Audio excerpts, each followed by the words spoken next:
Good afternoon, Club 17. Welcome.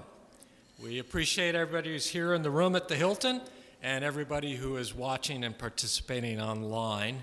We've got a great program today, and we're going to get going with the Pledge of Allegiance. Please join me. I pledge allegiance to the flag of the United States of America and to the republic for which it stands, one nation, under God, indivisible, with liberty and justice for all. And now we're going to have the invocation and four-way test. Jane Burkhead's going to lead us. Do I have to use this? I can't just use this one? No, you can't use that one. It's mine.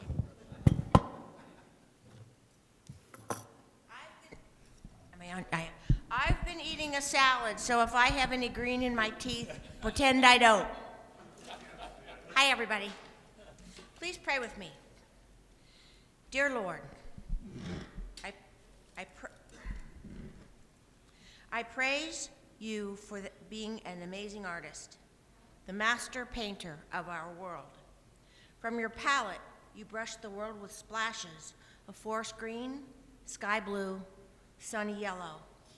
You created lush jungles of jade and acrid deserts of gold. You formed majestic mountains and then took scoops of brilliant white snow and topped their peaks.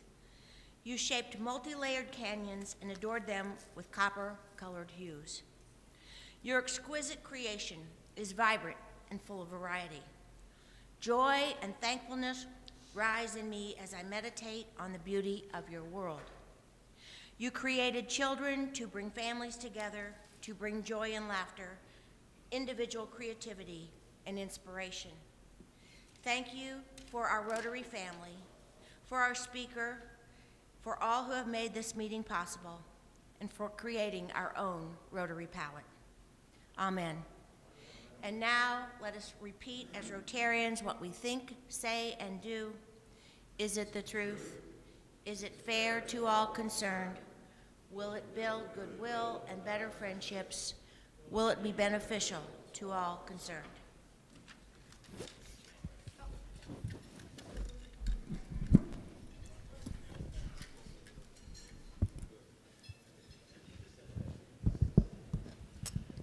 And now I'd like to ask Dan Long to come to the podium. Dan is our recruiting and marketing leader for the club, and he's got a presentation or a certain ceremony he'd like to do today. It's not exactly a ceremony, but I will say that let's start off with the good stuff. I'm sure that everyone in here loves Montgomery Inn, and that's what we're drawing for today is a $100 gift certificate for those lucky, and I am very thankful to the Rotarians that have brought either a prospect to a meeting or had a prospect Zoom in to a meeting since President Brett has taken over in July. So with that said, I would like to call on Kim to draw from the bowl. And the lucky winner of the $100 gift certificate is David Carlin, former President David Carlin. David, are you here? Okay, we will have to send David his $100 gift certificate. So again, please, I know it's challenging to bring someone to a meeting, but certainly I hope everyone is thinking now, thinking when you're Zooming at home. Go through your Rolodex cards. Please think of someone that you could bring to a meeting because, again, membership development and bringing prospects to meetings, that's the lifeblood of our future, of our Rotary Club. So thank you very much.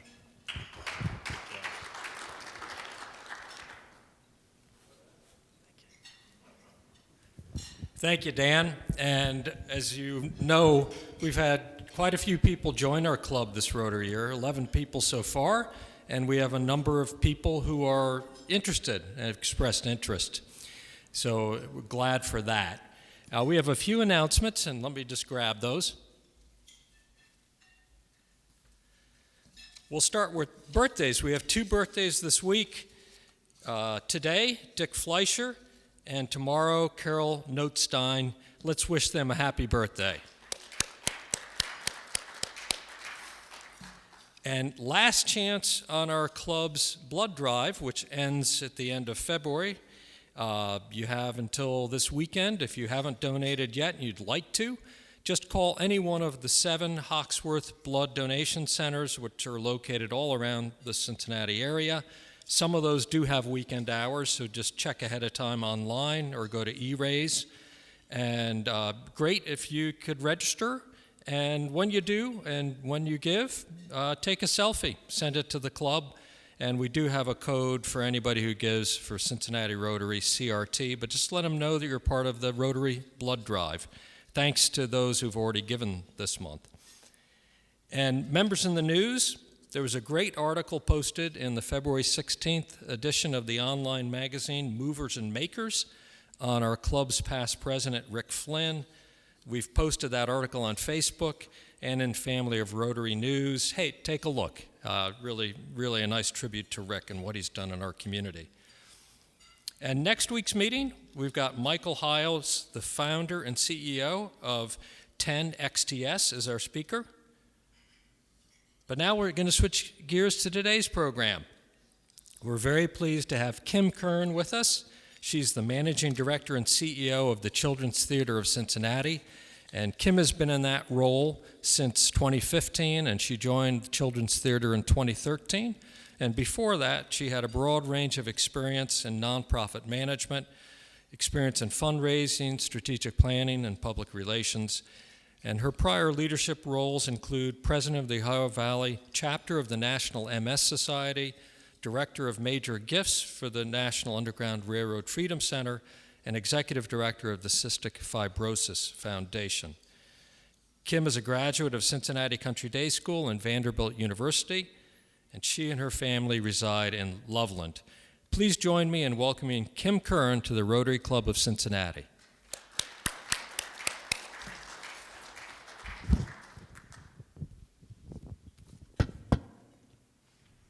All right, make sure this is working. Everybody can hear me, correct? See if I can get this in here. Well, thank you so much for having me today. This is actually the first time I have been out in public other than an occasional dinner with family and friends, so it's very exciting. The last time I was actually here in this room, we were doing an event and Cherie Palella was our MC from Channel 5, and I don't know if you all know Cherie, but she's a tiny little thing, and we actually had to put a box behind the podium back here for her so she could stand up and be seen, so that was fun. Again, I am thrilled to be here today. How many of you, just out of curiosity, have been to a Children's Theater of Cincinnati production recently? Yes, Camille, I know. I see you there all the time, and I love it. Not many others recently. Okay, that is absolutely fine, and that's part of why I am here today. Something that you probably do not know, the Children's Theater of Cincinnati is in its 101st season, which makes us the oldest professional theater for young audiences in the country. We actually only found out the year before our 100th anniversary that we were about to turn 100. We actually thought we were turning 95 and found some interesting history that actually showed we were founded in 1919. So at least we were able to celebrate our 100th anniversary on time and not after the fact. That would have been a little embarrassing. Oh, I'm pushing the wrong button, that's why. So our main stage productions are probably the most visible piece of our company, and we perform them at the Taft Theater downtown, which we rent, we do not own. And these are truly Broadway quality productions. And when I said earlier professional theater for young audiences, I said that very intentionally. There are a lot of people who think, probably because of our name, that we put children on the stage. We are, in fact, a professional theater company. It is our audience that is children, not our actors. Our actors are all paid professionals. And the shows that we do at the Taft are junior versions of, in many cases, Broadway shows, but still the same shows, just condensed into an hour-long version specifically geared for the attention span of a child. And we say all the time that we are the the perfect first theater experience for children because the shows are only an hour long. There's no intermission. Our producing artistic director does a wonderful little sort of theater etiquette training in his curtain speech before each show. And if you have a child that gets a little antsy, you can take them out into the lobby, hang out there with them until they're ready to come back in, and then come back in, and nobody's going to look at you funny because everybody is in the same boat. So it really is the very perfect first live theater experience for children, and we're building the pipeline then of our citizens who are later going to attend the Aronoff and Music Hall, etc. We bring 102,000 people downtown to our 4 productions a year. We do 17 performances of each of the 4 productions. We do 10 school shows that includes a homeschool show and a sensory-friendly show for those on the autism spectrum or with other sensory needs. And that is a large number of people that we're bringing downtown. It's actually more annually than the ballet ensemble, Cincy Shakes. And I don't say that as a statement of competition. I always like to clarify that, but simply a matter of scope. 102,000 people is a lot of people to be bringing downtown every year. We're also really, really fortunate. We operate on a very healthy earned versus contributed income ratio of about 50-50. So we are able to, because of our contributed income, keep ticket prices for schools at only $8 a student, even though it costs us $25 to put a child in a seat. And for schools that have 50% or more of their students on free or reduced lunch programs, we offer even deeper discounts, and sometimes they come at absolutely no cost whatsoever. So truly providing access to children, many for the first time, and many the only way in which they would be able to benefit from the magic of live theater. And the production photos I have up here to show you, the one on the left is from our production of Mary Poppins, which recently won Musical of the Decade in the Broadway Regional Awards. We actually won every category in which we were entered for those awards recently, including Theater of the Decade, which is very exciting. The top photo is our production of Sleeping Beauty. And this is not your traditional Sleeping Beauty. We actually had this commissioned for the Children's Theater of Cincinnati. We like to convey important and relevant messages into our shows.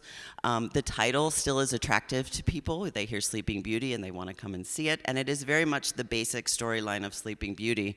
But our production was different in that Aurora, the princess, was a very strong female character. So while all of the other princesses were practicing kissing their frogs in princess school, she was actually playing with the live band on stage at the time. And her prince was a little shy, a little awkward, and actually not strong enough to slay the dragon, so she ended up slaying the dragon in the end. So sending those messages of stepping outside of traditional gender roles is something we were very happy to do. And as you can see there, that puppet, that dragon puppet, it was 20 feet long and 16 feet tall. So again, speaks to the quality of our productions. And the last photo was to give you an example of some of the costumes that we do. That was from our production of Tarzan. And all of our sets are built in-house. All of our costumes are designed in-house, so just for reference. Another division of the Children's Theater of Cincinnati is our Performing Arts Academy. In 2013, we started looking for a new home because we were growing so rapidly, and many of you have probably driven by our facility on Red Bank Road. We moved in there in 2015, went from a 10,000 square foot rental facility where we had to rehearse all of our main stage shows, rehearse all of our touring productions, and conduct all of our classes in one space to a 29,000 square foot facility with 8 studios, a main stage rehearsal space, a 152-seat theater, and our costume shop and administration offices are also located there, led to tremendous growth for us. In just 2 seasons, our main stage attendance went from 82,000 to over 100,000, and our performing arts instruction went from about 200 children a year to over 1,200. And we do pretty much every kind of instruction out there. We have classes for kids age 2 to 18. We have intensive audition-based summer programs for those with a more demonstrated talent and interest in the arts. We've had quite a few students who have gone through our STAR program, which is one of those audition-based programs that have gone on to Broadway. We love to keep in touch with them and see what they're up to. And we also have summer camps. So a lot of offerings for children, and it's not just about creating performers. We hear all the time from parents that their children are more social, they're better public speakers, they have higher self-confidence. It's really about creating better human beings, not just better performers. And the third division of our company is what we call TCT on Tour.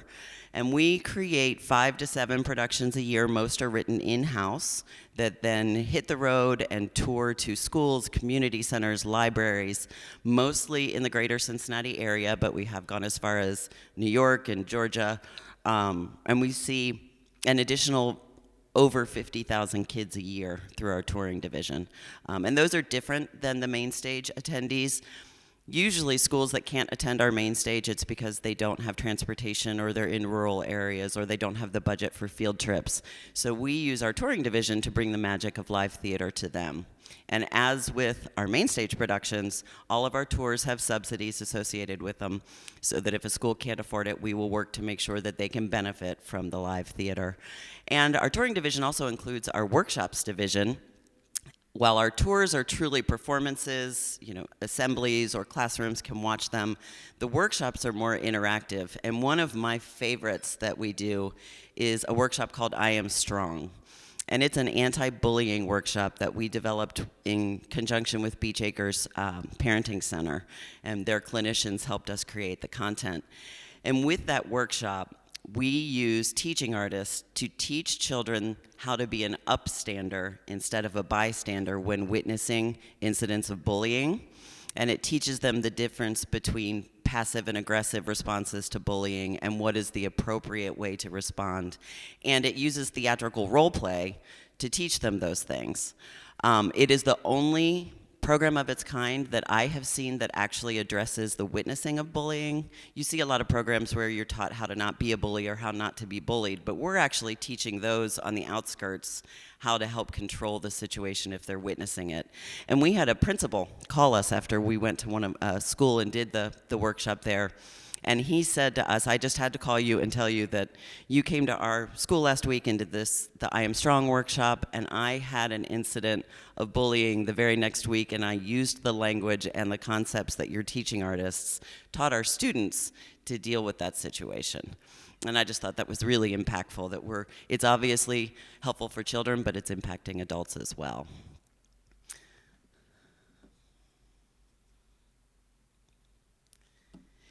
When the pandemic hit, we did what every other arts organization did in town, and I will not use the P word because I think it's overused and I can't stand it. So we shifted gears, and we had to very quickly change all of our summer programming.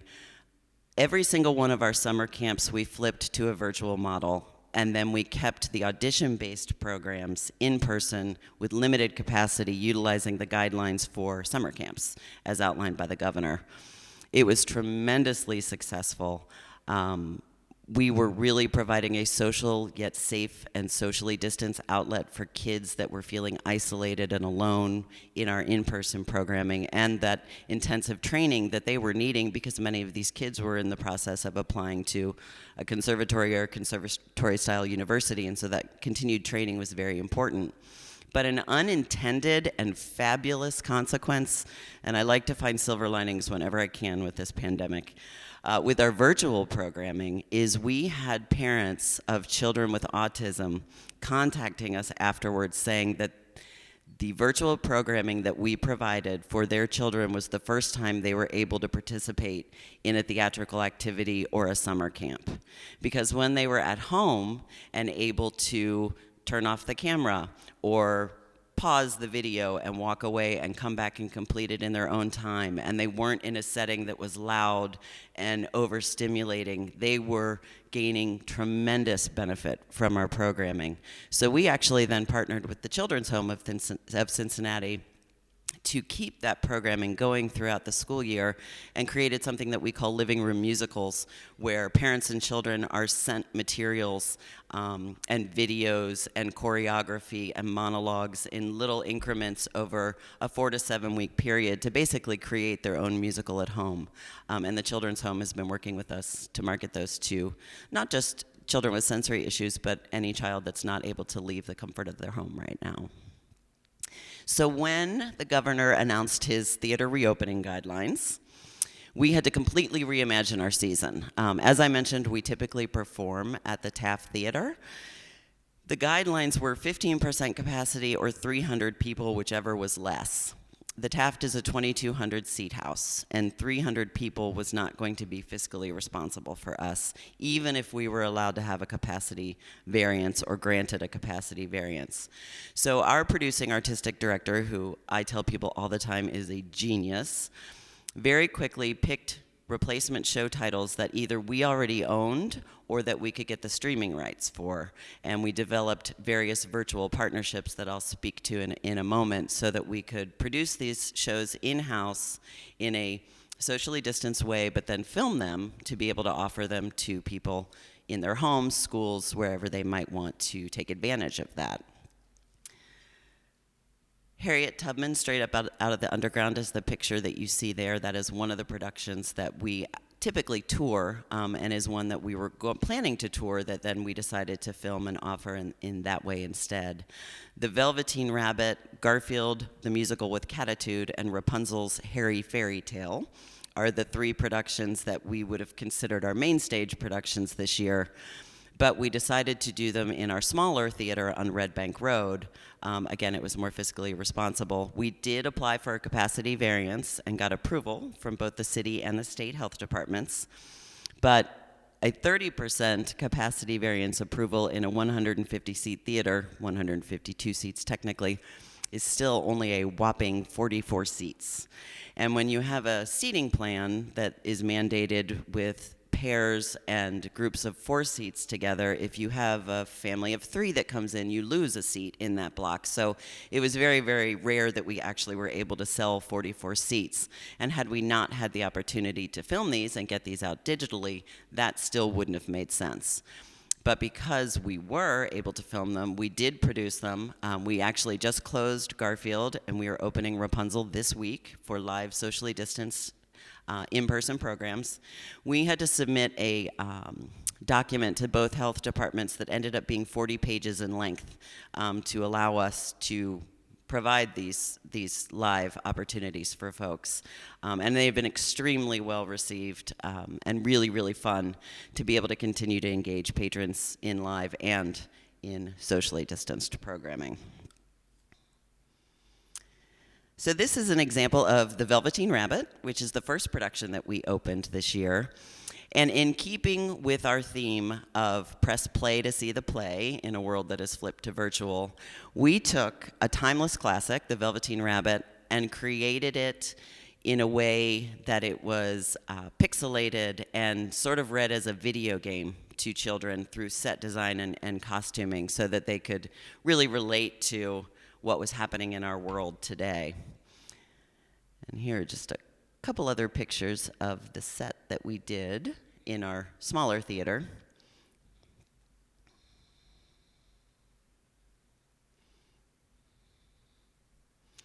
Something else fun that we did and responsible that we did is we actually incorporated masks into all of our costumes to keep our audience and our performers safe.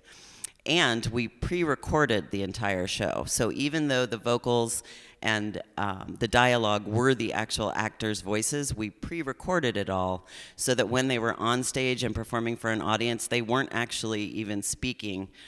It was their own voices, but it was pre-recorded so that there was less risk of virus transmission to each other or to the audience. So that was something that worked out really well. And our costume designer had a whole lot of fun incorporating the masks into the costumes themselves and making it seem less awkward if they were incorporated into the costumes themselves. So I mentioned our virtual offerings. The first thing we did was create a partnership with Broadway On Demand. They created a landing page for us on their site. You did not have to be a Broadway On Demand subscriber to access it, and we were able to very seamlessly put our productions up for anybody to watch via Broadway On Demand. And we did a couple of watch parties where we would work with various blogger groups, or Hulu Frog was one that we worked with, and they would create this watch party where people could watch it together even though not in the same households. And we had tremendous response to those watch parties. And we actually had one gentleman who in the chat said, "I'm in Scotland and I'm watching this right now. It's completely the wrong time for me, but this is wonderful." So it was really, really neat to sort of see the global impact that we were then able to have with these productions. The other productions that we offered, and this I thought was completely innovative, probably one of the most exciting things, at least that I was excited about this year. We created productions, so you had the full production via Broadway On Demand, start to finish, and then we took 3 of our productions and created what we called Pick a Path. And we worked with students from Cincinnati State who utilized this as a capstone project, so they were able to get course credit for it, and we did not have any expense whatsoever. They worked with a platform called Echo that actually allowed for an interactive performance. So anyone watching the production, along the way, the actors ask the students questions and give them the ability to make choices in the production that actually change the outcome of the production along the way. It doesn't change history or anything like that in our productions. Obviously, we're not going to do that.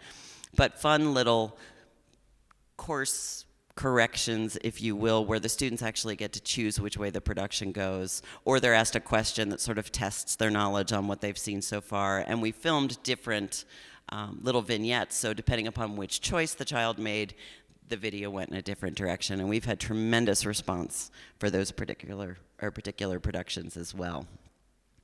Another thing that we have offered throughout the season are live talkbacks. So if you're a school and you book one of our performances to show to your class, we will actually schedule a live Zoom performance with either one of the actors or the director or the choreographer, depending upon who that class might like to hear from, and then do a live Zoom talkback with that school. And now I'm going to show you just a little example of the promotional video from our production of Velveteen Rabbit.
One of the other unintentional consequences, but again, a silver lining is that we found we were able to be a resource for other venues nationally who had had to close and were not able to bring schools in to see productions, as none of us were, but who didn't have digital offerings of their own.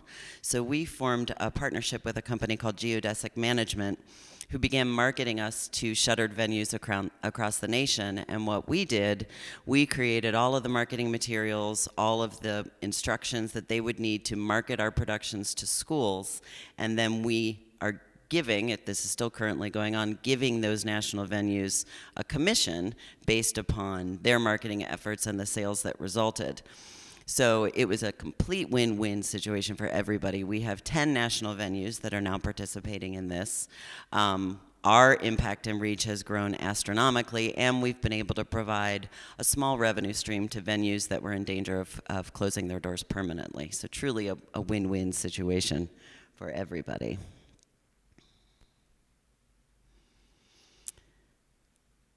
Now I'm going to show you a quick example of our Pick-a-Path productions.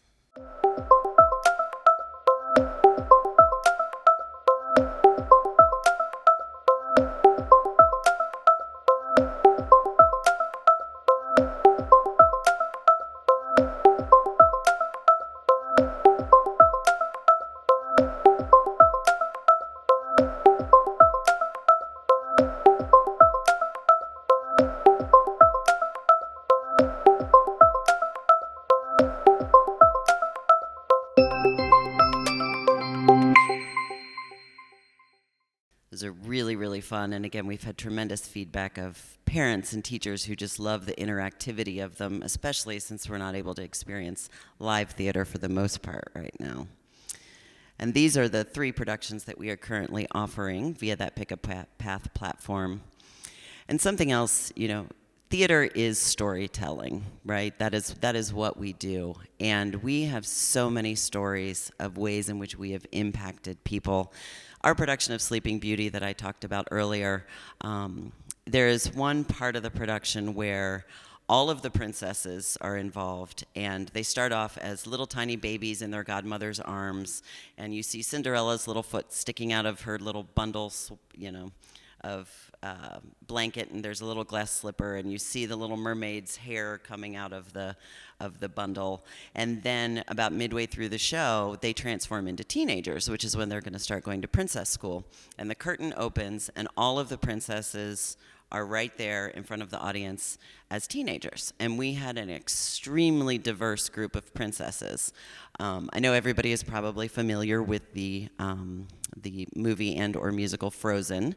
We had an Elsa princess. We weren't allowed to call her that because it wasn't Disney, but we did have a princess that, of course, everybody in the audience thought was Elsa. And we always have a staff member in the balcony just making sure that the heat is okay up there and that the sound is okay.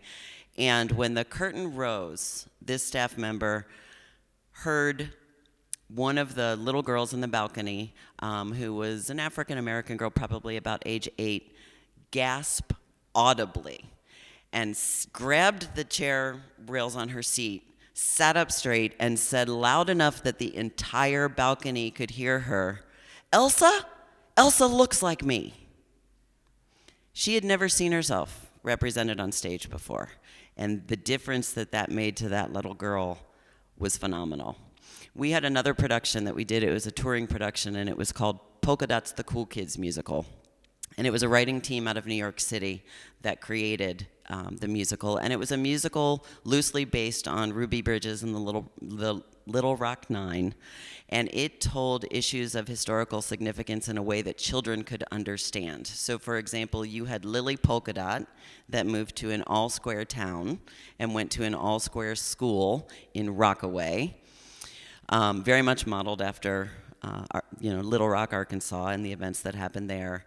And one of the things that she dealt with in this production was a polka dot pump and a square sprinkler. So again, speaking to issues of segregated drinking fountains in a way that children could understand. And we had an invited dress run for a sponsor, and they brought in people to the show. And at the end, we had a Q&A with the actors. And we always let the children in the audience ask whatever questions they might have. And, sometimes they're related to theater, sometimes they're not. It just depends upon the audience you have. And one little girl, again, an African-American girl, probably about 10, raised her hand right away. And she didn't have a question. She just wanted to share. And what she said was, my favorite part of this musical was that it showed it doesn't matter what you look like on the outside, it's what's on the inside that counts. Changed that little girl's life in ways that we probably won't even be able to fully understand. Incredibly impactful. We're not just an entertainment venue. We're an arts integration venue. We're a place where family memories are created to last a lifetime, where we have generations of families coming back to experience live theater again. We're actually considered to be one of the top 4 children's theaters in the country. And we are the only children's theater in the country that consistently fills a 2,200 seat house with 17 performances of each of our productions. Most children's theaters have 600 or 700 seat theaters that they own. So we're a bit of an anomaly, but it's working for us. And people tell me all the time we're a gem in the city that some people don't understand completely. And I think that's true. And it's a wonderful organization and a wonderful place to work. That's really the end of my presentation. That is a picture from Polka Dots, the Cool Kids musical that I was just telling you about. And actually the actress on the right, Zoe Jensen, she went from our production of Polka Dots to perform in Dear Evan Hansen on Broadway. And then her next step was touring with a little musical you all might have heard of, something called Hamilton. So we were very happy that her first step in the professional world was with us. So I'm happy to take questions. Kim, thank you so much. That was really wonderful. Great presentation. And for those here in the room, if you'd like to ask a question, Kim, if you could just repeat the question into the mic, that way our audience on Zoom can hear it. Sure. And for those who are on Zoom, you should have my cell phone number, either from the greeter today on Zoom or from the E-Raise this week. And just text me a question and I'll give you that question. So great. Let's go ahead. Lynn? Can you talk about what some of your fundraising challenges were during the shutdown and the pandemic and how you addressed those? Yes. We were very, very fortunate, and maybe I forgot to repeat the question. Lynn asked if I could share some of our fundraising challenges and how we addressed them during the pandemic. We were extremely fortunate, and again, I think it goes back to that healthy 50-50 earned versus contributed revenue. As soon as we knew we were going to have to cancel our final production of the season and likely morph many other things moving forward, we very quickly went to donors that have been longtime supporters of the theater and asked for additional assistance. We asked ticket holders and subscribers to convert their refunds into donations, and we had tremendous success with that. We had over $72,000 in ticket sales that were donated back to us instead of being refunded. And of course, we very, very quickly applied for the Paycheck Protection Program and an emergency relief grant through ArtsWave. We were very, very fortunate because we actually ended up finishing our fiscal year, which ends on May 31st, in a slight surplus budget position, which was sort of unheard of at that particular time. So again, I equate it to the generosity of our donors, the tremendous effort of our staff, especially our development staff, and just I think the climate of giving that we experienced at that time, of people realizing how hard, especially for nonprofits in general, that particular situation was for everybody. Yes. You mentioned something about how many productions of each show there were. What was that number you said? It sounded like a lot. It is a whole lot. So the question was, how many performances of each production do we do? And we have 4 main stage productions a year, typically, that we do. Of course, this past year was an anomaly, a little bit different. But traditionally, we do 4 main stage productions a year, and we have 17 performances of each. Sometimes we add on an extra show if it's the holiday show, which tends to be a big seller, but roughly 64 performances of just our main stage every year. And again, 2,200 seat house for each of those. It's a lot of people. Yes? Well, I just wanted to say that it sounds like it's a very good idea to have a slightly shortened show. We took our grandchildren to see School of Rock, and about halfway through the first act, my little 6-year-old whispered to me, "Is there going to be an intercession?" That is absolutely adorable. An intercession. Well, it sounds like that particular grandchild at least has a pretty good understanding of what theater is, if they even thought to ask that question. But the statement was that it makes a lot of sense to have these shorter versions specifically for children, and it is absolutely true. And we actually had a story once. A woman took her granddaughter to Disney's The Little Mermaid Jr. at the Aronoff, which was the full 2.5-hour production. And she spent a ridiculous amount of money on front row seats because she wanted her granddaughter to have a wonderful time. Her granddaughter was 2. They went to the production. Needless to say, a 2-year-old can be a little antsy. I think it was probably the worst experience of this particular grandmother's life, because not only was the 2-year-old antsy, but everybody around who had also paid a ridiculous amount of money for front row seats was not particularly happy with the 2-year-old. And I like to use that story because, again, we've done Disney's The Little Mermaid. We do the junior version, and honestly, the way they condense them, it is the exact same show, but just some pieces are taken out here and there, and you really don't miss it at all. And again, it's perfect for the attention span of a child. And we have a question from Paula Ash, who's online on Zoom. And first of all, just a comment. Excellent, empowering presentation. Cincinnati proud for what it does during the pandemic. Did the Children's Theater work with any other local theaters? Why or why not? We have first of all, thank you for the compliment and the nice words. We have a very collaborative relationship with the other arts organizations in town. We're a little bit different in that we are not an equity theater. By that I mean we do not employ equity actors. So it is sometimes a little bit harder to collaborate with other theater organizations because we are a different model. But that is also one of the reasons we were able to open our live productions this year where others weren't, because the equity guidelines had not been released or approved. So we have collaborated. We did a wonderful collaboration with Cincinnati Shakespeare Company when we were doing a touring production that sort of fit with their age range because they tend to tour to high schools, and they were doing a touring production that fit with the elementary schools, which is more our wheelhouse, and we promoted each other's products and offered discounts to each other's constituencies to try to drive sales for each other. So whenever we have an opportunity like that, we love to collaborate with our arts partners.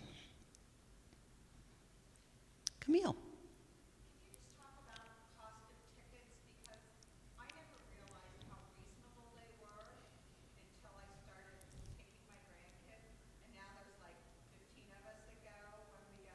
Yep.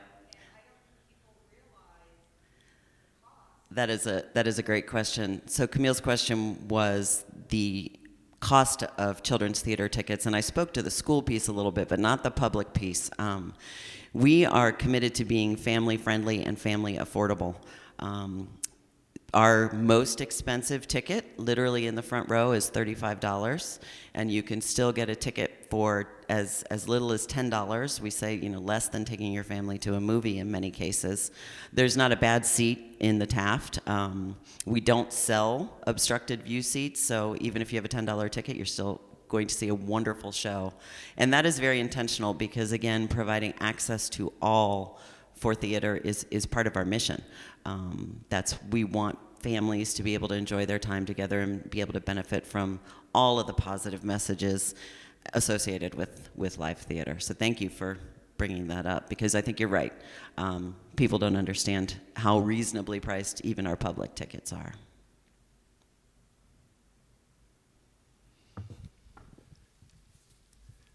Very, very good. Thank you so much. Thank you so much for having me.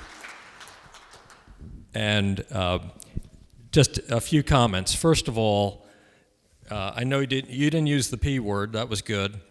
But it's amazing to me just how flexible children's theater has been. And it's wonderful to see. And of course, we expect children's theater to be creative. But I would tell you, I think what you presented was beyond any expectations of how children's theater could have addressed what's going on the past 12 months. So wonderful. Another round of applause for you for that. Thank you very much. You know, we have a little joke at the Children's Theater. We are a creative bunch, and we were interviewing for a position at one point in time, and we had 3 or 4 different staff members in the interview, and our producing artistic director was trying to explain the culture of our company. And he said, so we have new ideas and visions, like, all the time. And then he said, no, seriously, like, once an hour. We're a very flexible, very, very nimble organization. That's great. That's wonderful. And in appreciation, Kim, for you coming and spending your time with us and presenting to us today, we are going to make a gift in your honor to the Rotary International End Polio Now campaign. So thank you so much for coming. And the other thing that we have as our Rotary theme this year is that Rotary opens opportunities. And in terms of children's theater, you have definitely opened opportunities. You gave great stories, great examples. You've opened opportunities for so many young people in this area and even outside of Cincinnati area. Thank you so much for that, and we'd like to give you a Rotary Opens Opportunities pin. So thank you so much. Thank you. And in terms of just a reminder of next week's meeting, we have Michael Hiles, the founder and CEO of 10XTS.